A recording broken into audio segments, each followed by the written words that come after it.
भारत के इतिहास में कुछ नाम ऐसे हैं जो केवल राजा नहीं होते, वे प्रतीक बन जाते हैं। मेवाड़ भी ऐसा ही एक नाम है और मेवाड़ की पहचान है सिसोदिया वंश। यह वह वंश है जिसने सत्ता से ज्यादा सम्मान को महत्व दिया, जिसने कई बार हार स्वीकार की लेकिन अधीनता स्वीकार नहीं की। और यही कारण है कि सिसोदिया वंश राजपूत इतिहास में सबसे विशिष्ट स्थान रखता है। सिसोदिया वंश की शुरुआत, सिसोदिया वंश की उत्पत्ति प्राचीन परंपराओं में सूर्य वंश से जोड़ी जाती है। कहा जाता है कि यह वंश भगवान राम के रघुवंश से जुड़ा हुआ है। हालांकि इतिहासकार इसे एक सांस्कृतिक परंपरा मानते हैं जो वंश की प्रतिष्ठा को दर्शाती है। सिसोदिया वंश का वास्तविक उदय मध्यकालीन राजस्थान में हुआ और इस वंश का पहला बड़ा नाम है बप्पा रावल। बप्पा रावल मेवाड़ के इतिहास में एक महत्वपूर्ण व्यक्तित्व माने जाते हैं। कहा जाता है कि उन्होंने 8वीं शताब्दी में मेवाड़ क्षेत्र में अपनी सत्ता स्थापित की। चित्तौड़गढ़ किला उनकी शक्ति का केंद्र बना। चित्तौड़गढ़ केवल एक किला नहीं था, यह मेवाड़ की आत्मा था और आने वाले कई सौ वर्षों तक यह किला सिसोदिया वंश का प्रतीक बना रहा। मेवाड़ का संघर्ष, सिसोदिया वंश की कहानी सिर्फ विस्तार की कहानी नहीं है, यह संघर्ष की कहानी है। दिल्ली सल्तनत के समय मेवाड़ को कई बार आक्रमणों का सामना करना पड़ा। अलाउद्दीन खिलजी ने चित्तौड़गढ़ पर हमला किया।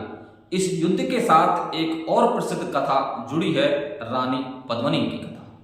हालांकि इतिहासकार इस कथा को लेकर अलग अलग मत रखते हैं, लेकिन यह कथा राजस्थान की लोक परंपरा में बहुत महत्वपूर्ण स्थान रखती है। महाराणा कुंभा सिसोदिया वंश के इतिहास में एक और महान शासक हुए महाराणा कुंभा। उन्होंने मेवाड़ को सैन्य और सांस्कृतिक दोनों रूप से मजबूत किया। कुंभलगढ़ किला उनकी सबसे बड़ी उपलब्धियों में से एक है। यह किला दुनिया की सबसे लंबी दीवारों में से एक के लिए प्रसिद्ध है।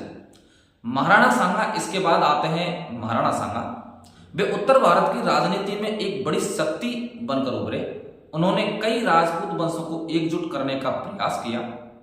महाराणा सांगा का सबसे बड़ा संघर्ष मुगल शासक बाबर से हुआ। खानवा का युद्ध उनके जीवन की निर्णायक घटना बना। महाराणा प्रताप और फिर आता है सिसोदिया वंश का सबसे प्रसिद्ध नाम महाराणा प्रताप। सिर्फ एक राजा नहीं थे, वो एक विचार थे, एक प्रतीक थे, स्वतंत्रता के प्रतीक। जब मुगल सम्राट अकबर पूरे भारत में अपना प्रभाव बढ़ा रहा था, तब कई राजपूत शासकों ने उसकी अधीनता स्वीकार की, लेकिन महाराणा प्रताप ने ऐसा नहीं किया। उन्होंने संघर्ष का मार्ग चुना। हल्दी घाटी का युद्ध 1576 ईस्वी में हल्दी घाटी का युद्ध हुआ। एक ओर महाराणा प्रताप थे, दूसरी ओर मुगल सेना, जिसका नेतृत्व राजा मानसिंह कर रहे थे। यह युद्ध निर्णायक नहीं था, लेकिन यह प्रतीकात्मक था।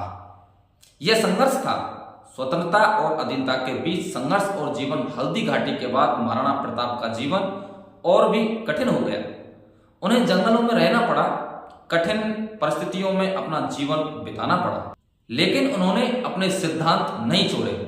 उन्होंने अपने राज्य को फिर से स्थापित करने का प्रयास जारी रखा और अंततः उन्होंने मेवाड़ के कई क्षेत्रों को फिर से जीत लिया। सिसोदिया वंश की पहचान, सिसोदिया वंश की सबसे बड़ी पहचान है सम्मान, स्वाभिमान और स्वतंत्रता। यह वंश सत्ता से ज्यादा अपनी स्वतंत्रता को महत्व देता था। इतिहास और वास्तविकता, आज जब हम सिसोदिया वंश को देखते हैं तो हमें दो चीजें समझनी चाहिए। एक ऐतिहासिक घटनाएं, दूसरी लोक परंपरा।